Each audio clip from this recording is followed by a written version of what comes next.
today's video, I'm going to be taking you along as I read my book club summer book and 2 books that I picked up from the library. So let's get into it. I changed locations. I'm in my bed now. I'm on page 56. So far it's pretty good. At first I was getting a little bored just because I think since this is a friends to lovers and then lovers to strangers and then strangers to lovers book, there's a lot of building of the past right now happening of how the 2 of them became friends and stuff. So it's starting to pick up and I'm getting invested, but I kind of just skimmed the next couple of chapters because I'm gonna take a break to eat dinner since it's 6 p.m. It looks like it definitely picks up, so I'm probably gonna keep reading after dinner. But okay, hello everyone, it's the next day. So I actually read a bit more.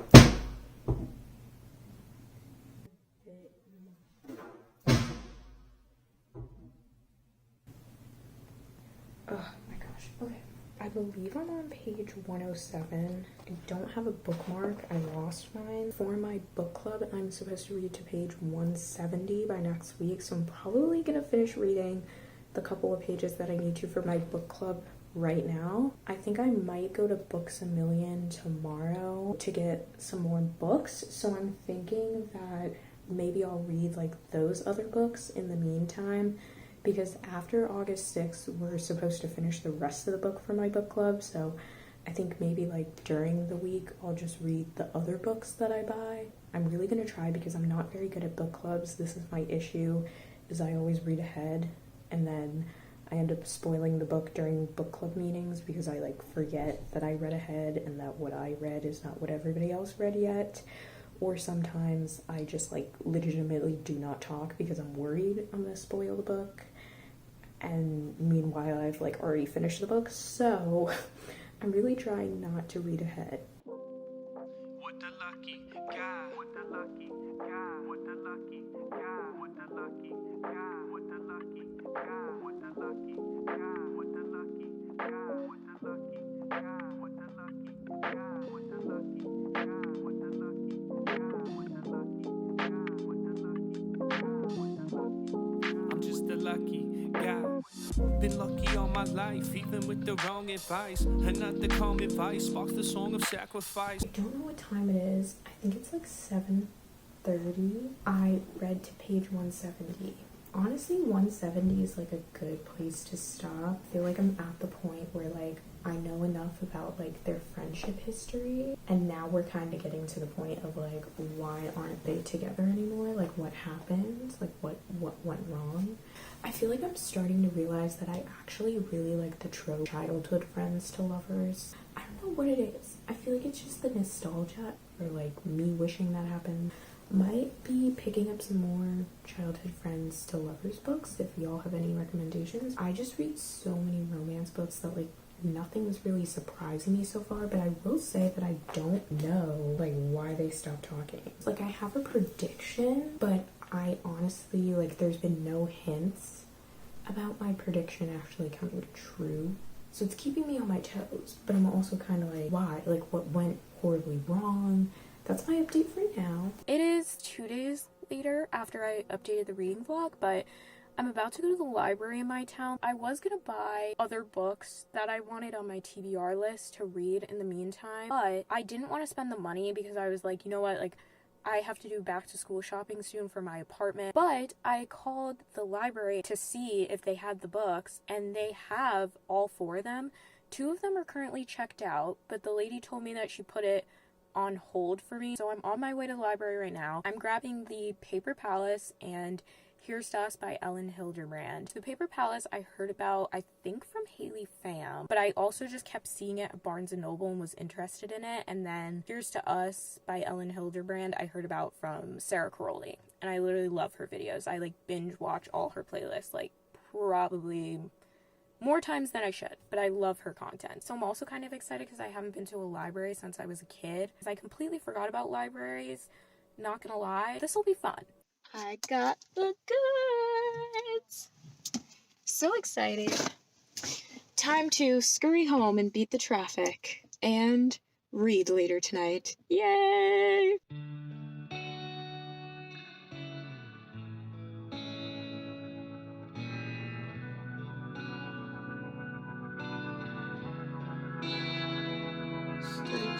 scars, your skin and bones, your love you got. Welcome to the nighttime. I'm gonna start reading some of the Paper Palace. I think it's like a little after 11, so I'm probably gonna read for like 30 minutes, not too long, and then I'm gonna go to sleep. Okay, hi, quick update. It's 12:30. I'm on page 26, so I read the first 2 chapters, but this book is pretty vulgar. I was not expecting that, but honestly, the characters being like 50 years old with like kids and stuff, I thought it would bother me because I'm like 20. I have nothing really to relate to like a 50-year-old woman who's married and has kids. That's like closer to my parents, you know? So I just was like, maybe it's gonna be weird like reading about that. Honestly, I can't tell.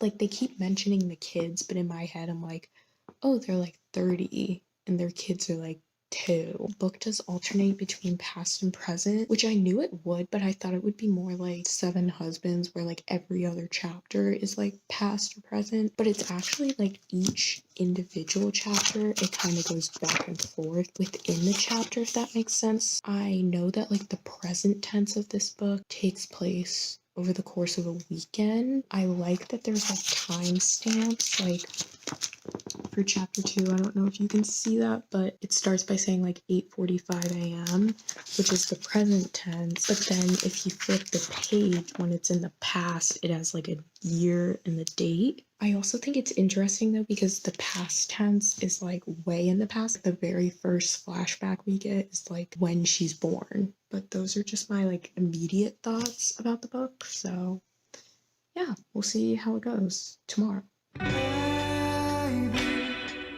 Please don't think I'm being lazy. I'll lay on you. Good morning, everyone.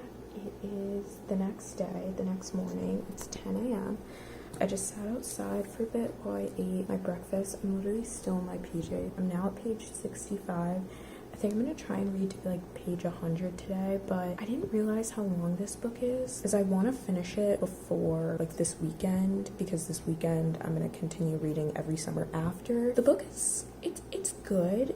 It's definitely like a very interesting book. But the parts where it like flashes back, the time periods are like mid 1900s. Some of the things that the main character is like talking about that her mother says or like her family does, I'm like, this is so cool. Like, how could you do this to your kids? Or like, how could you accept this? But then I like have to think about the fact that like back then, like certain behaviors like this were like accepted. It was like more frowned upon if you like said something about it. The men in the main character's life, like in her past, are terrible. It also makes a lot of sense because it provides context on how she's like struggling to kind of deal with issues in her current marriage. I like when books go past and present, but I think I especially like that I'm getting like the full context of like her family and everything, because at first I was like, I don't think I'll like that and it might make me bored, but honestly it's like, it's very interesting.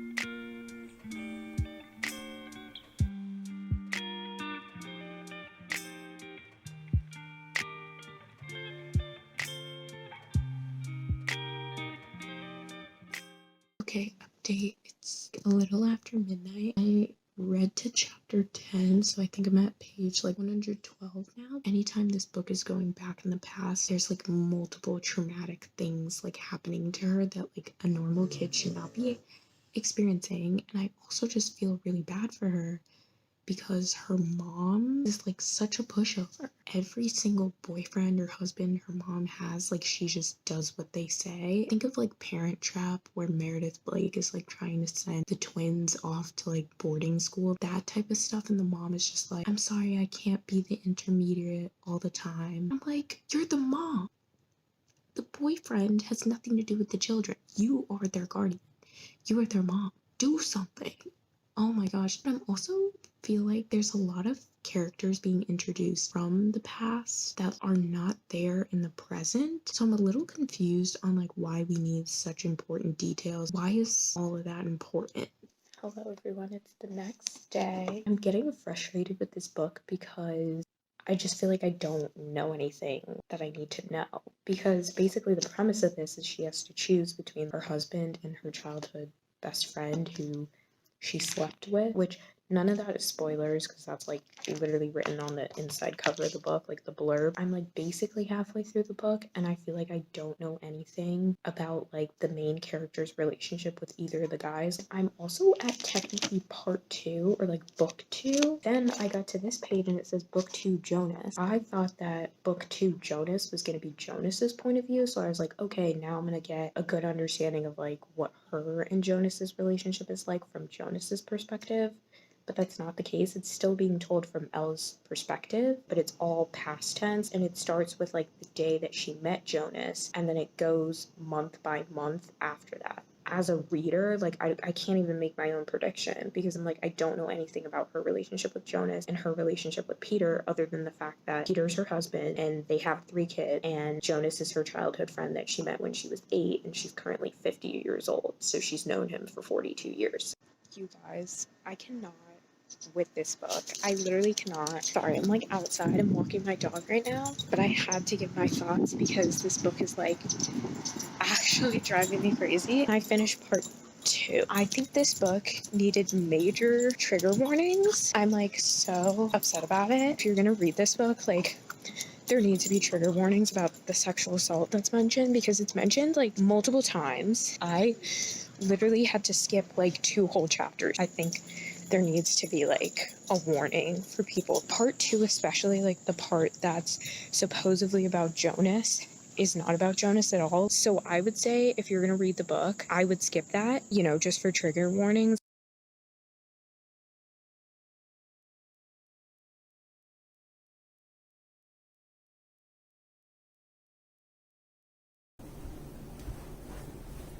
I just finished the book.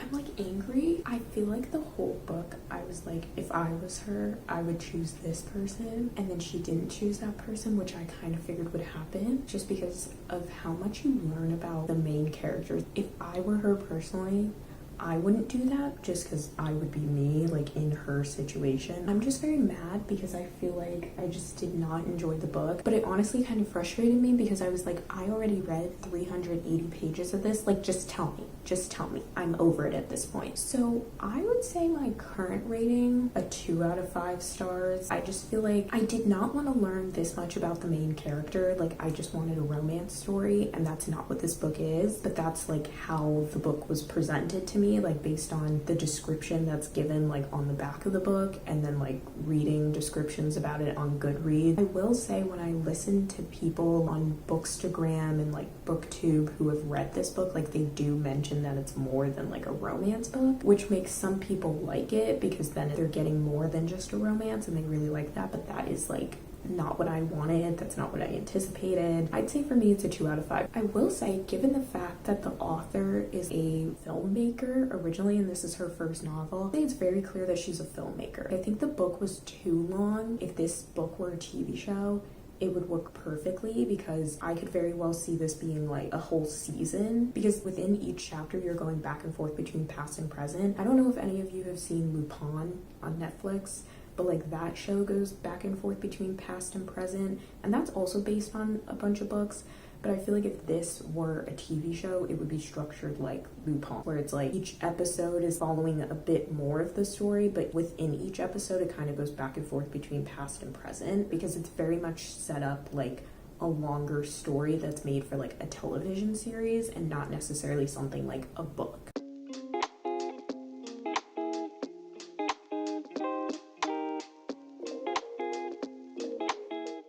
Okay, hi everyone. So it's the next day. I am outside on the balcony right now. My book club, we are now reading the second half of Every Summer After. I'm gonna read that maybe today. It's been a week since I read the first half, so I kind of forget like what's going on in this book and the characters and everything, so I'm gonna reread the last chapter and then continue with the book.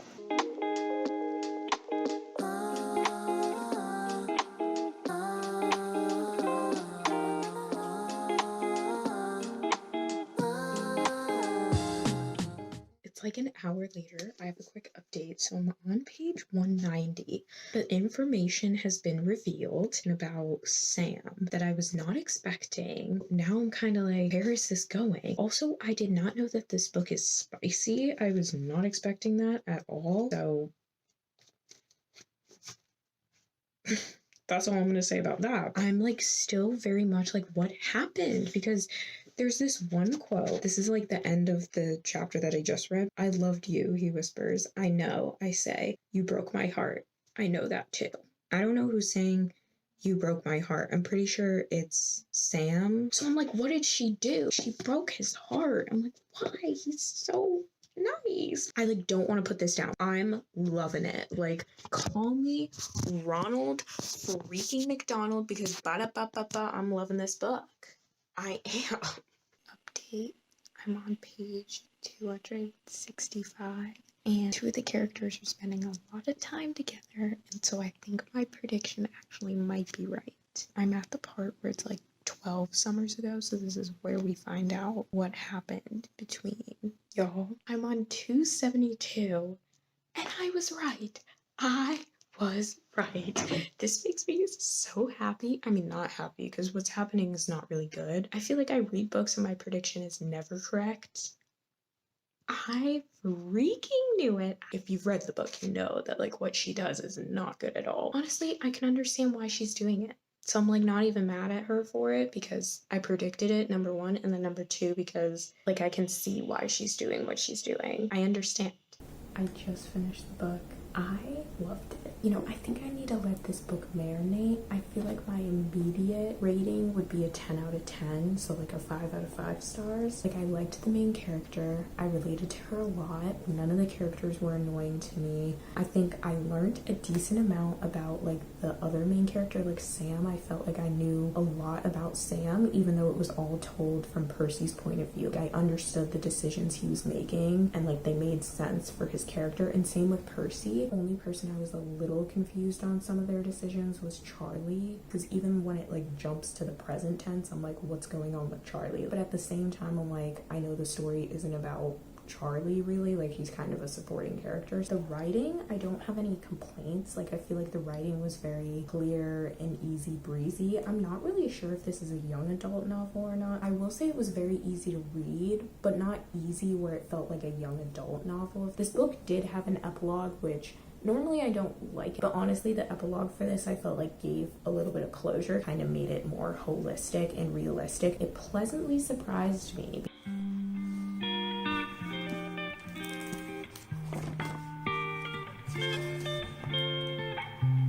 I am currently on page 83.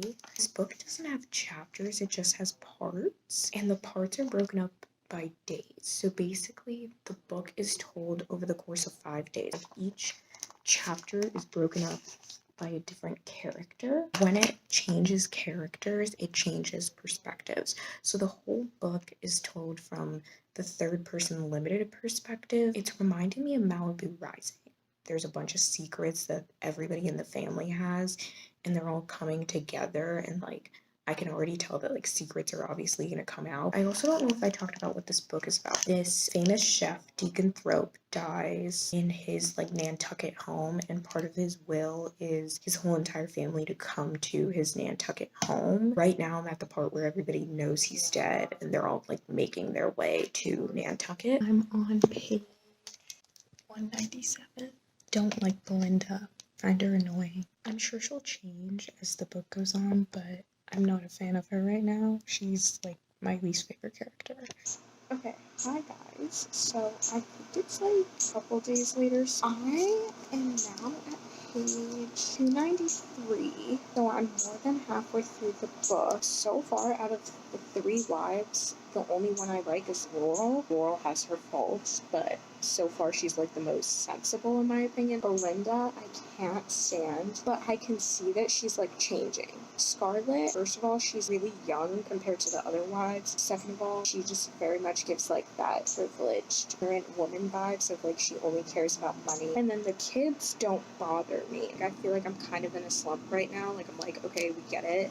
Like, a lot of these people are not the best, but like pick up the pace. Okay, hi everyone. So it is Sunday. I just finished Ellen Hilderbrand's Here's to Us last night. So I wanted to give my quick like overview of thoughts and close out this video. Also, my mom is in the process of braiding my hair for back to school, so that's why I have like this half done look going on, so don't mind that. I actually didn't like the book as much as I was thinking I would. I don't know. I feel like I had higher expectations because I hear so many good things about Ellen Hilderbrand's books, but then again, I'm like, Here's to Us was not a book of hers that I had heard a lot about, and I thought it was going to be like Malibu Rising, which I really liked. Like, I thought it was going to have so much drama. The drama was more toned down than I expected. Like, the middle of the book, I kind of got, I don't want to say in a slump, but I just kind of was like, I don't want to read. Like, honestly, I was at page like 300 and I was like, I kind of want to DNF this. And I was like, I only have 100 pages left, so I might as well just finish it. And I really liked the epilogue. Yes, Laurel was the only wife that I liked, but I feel like Belinda had the biggest character development. I feel like Scarlett needed a giant character development moment. At the same time, it's more fitting to me that she didn't change. Laurel had like a slower character development. Like, I feel like she didn't fully change, but she also didn't necessarily stay the same. So I gave the book a 4 out of 10. And then on Goodreads, I put 2 stars. I feel like really I would give it like a 2.75. That was my reading vlog. That was my first ever reading vlog. Let me know what you guys think of this video. Would you want me to do another reading vlog? I personally really like it because it almost feels like a book club. Let me know if you have any more book suggestions for me. Be sure to give this video a thumbs up if you liked it, and don't forget to subscribe so you can see more content from me. And yeah, that is pretty much it, but I will see you guys in my next video. Bye! You're beautiful. So